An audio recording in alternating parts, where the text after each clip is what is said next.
And welcome, Flip Clock fans. You're looking at a Bulova Cube clock. Just got this in Flip Clock Fan Studios.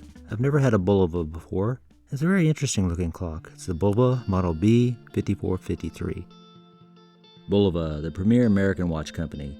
The Bulova company was established in 1875 by Bohemian immigrant Joseph Bulova. Bohemia is the westernmost and largest historical region in the present-day Czech Republic.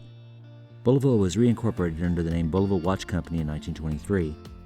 It was Joseph Bulova's son Arde who joined the company in 1905 and was vice president by 1911, who predicted that the wristwatch would be the dominant watch of the future, replacing the pocket watch, despite many of his contemporaries viewing it as nothing more than a passing fad.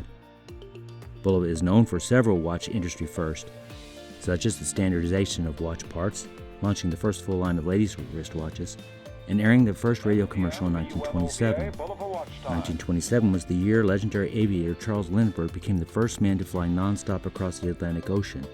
This accomplishment earned Lindbergh the Bulova Watch Prize of $1,000, about $15,000 in today's dollars, and the opportunity to be the face of the company's Lone Eagle wristwatch, which commemorated the record-setting flight. The Lone Eagle became Bulova's best-selling watch of the era. It was 1960 when Bulova announced his most famous and influential contribution to the science of watchmaking, the Bulova Accutron, which Bulova promoted as the world's first fully electronic watch. The Accutron incorporated a revolutionary new technology that utilized a 360 Hz tuning fork powered by a one-transistor electronic oscillator to drive the timekeeping functions instead of a traditional balance wheel. The tuning fork subsequently became a well-recognized logo of Bulova. In the 1960s, the company was involved in a rivalry with Omega watches to be selected as the first watch on the moon. A Bulova chronograph was carried on board Apollo 15, the fourth mission to land men on the moon, by Mission Commander David Scott. All 12 men who walked on the moon wore standard Omega Speedmaster watches that had been officially issued by NASA.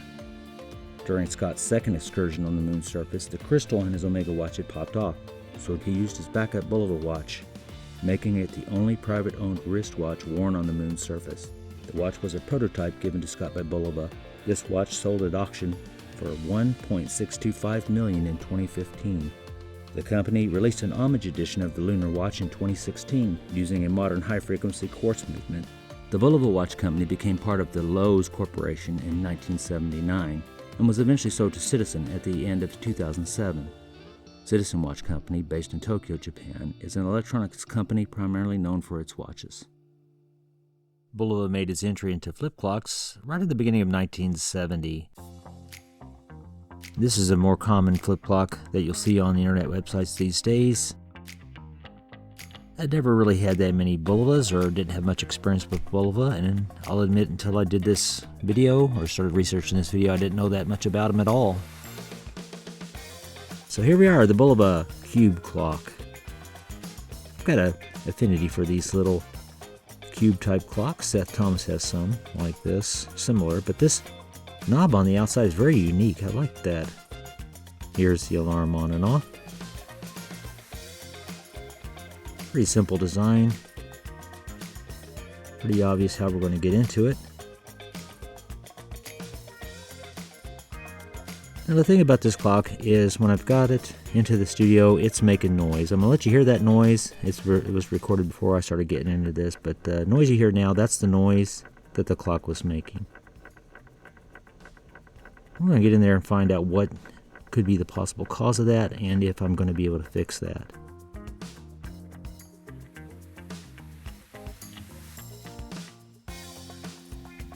Normally on a clock you see me often pull these knobs off. We're not going to do that because I have no idea what's going on inside the clock.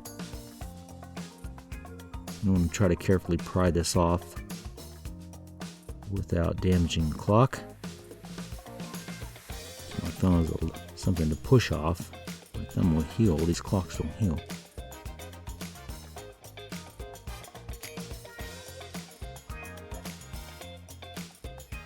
It's got tabs on the top, so pulling on that cord turned out to be an okay way to get that off.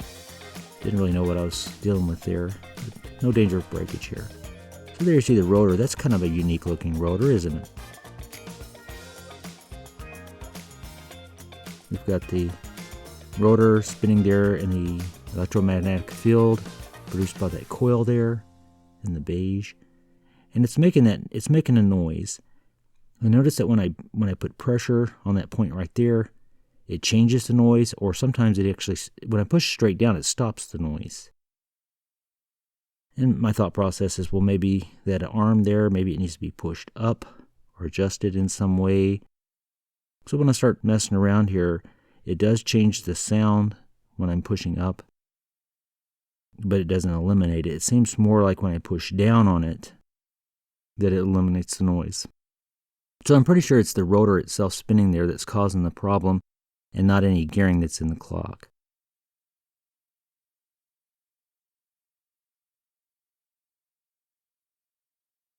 There's some kind of a enamel or something on the screw to hold that in that's dropped off. But again, I feel like if I could bend that piece of metal, which sort of is acting like a spring, and give just enough force to cause that wheel to be more balanced in there. So that's the whole process there.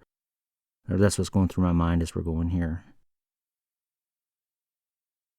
And that little plastic white thing just kind of sits on the arbor of that, or the axle of that rotor that's spinning.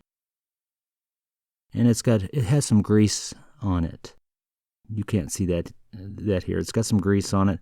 So there's no place to really oil. I don't think it needs oil, as you'll often hear us say with the copal mechanisms. I don't think oil is needed. I do think it's just a matter of rebalancing that wheel. And I can tell it's a spring type piece of metal, and I'm going to probably bend that and get it to put some pressure back on the rotor and get it back in shape. So again, you'll have to forgive me. I've never had a Bulova like this before. I'm just kind of playing around with it. Oh, there's that white piece kind of stuck to it that time. We'll leave it there. It's got that grease on there. It's a clear grease.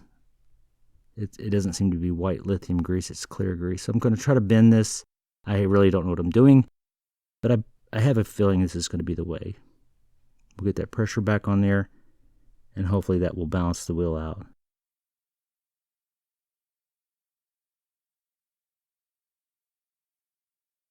But overall, on the inside here, there's extra space. It's really very simple. And it's a simple flip clock alarm.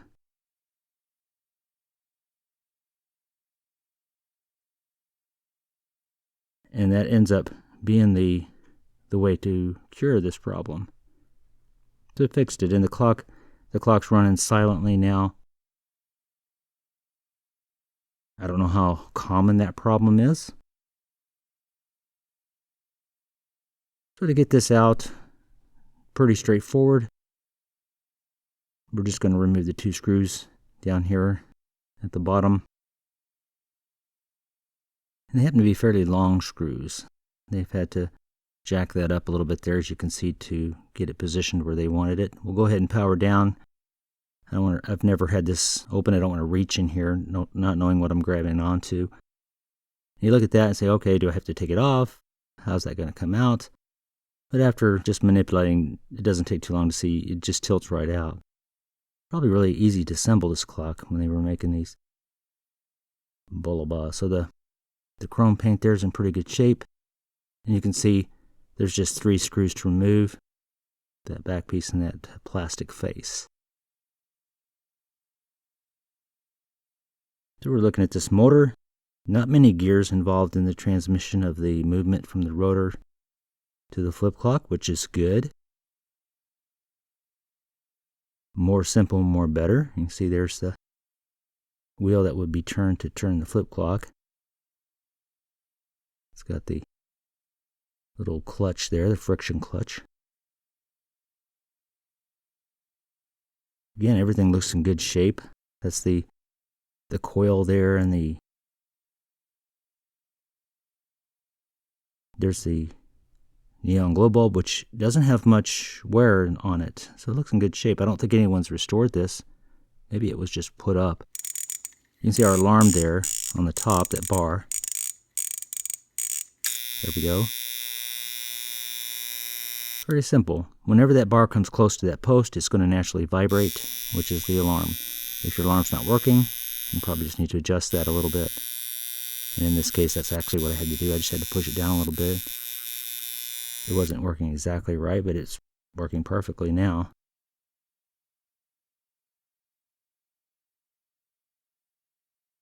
Nice little compact design. Again, doesn't look like it has had too much use.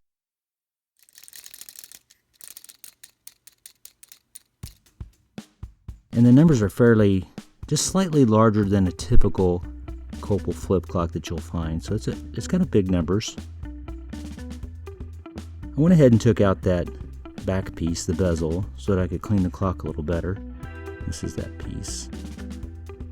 And this is the glass, or the plastic front, I should say. Front lens, whatever you want to call it, front piece. And it cleans up very easily and very nicely. The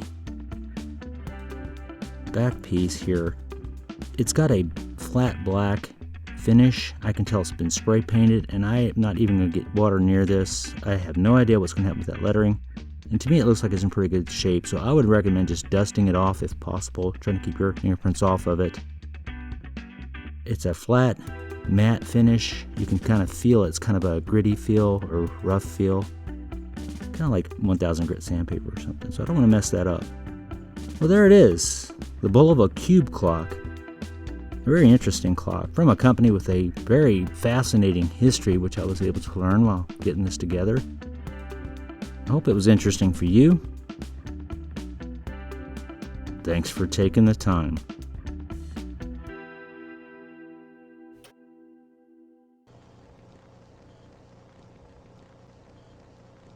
America runs on Bulova time.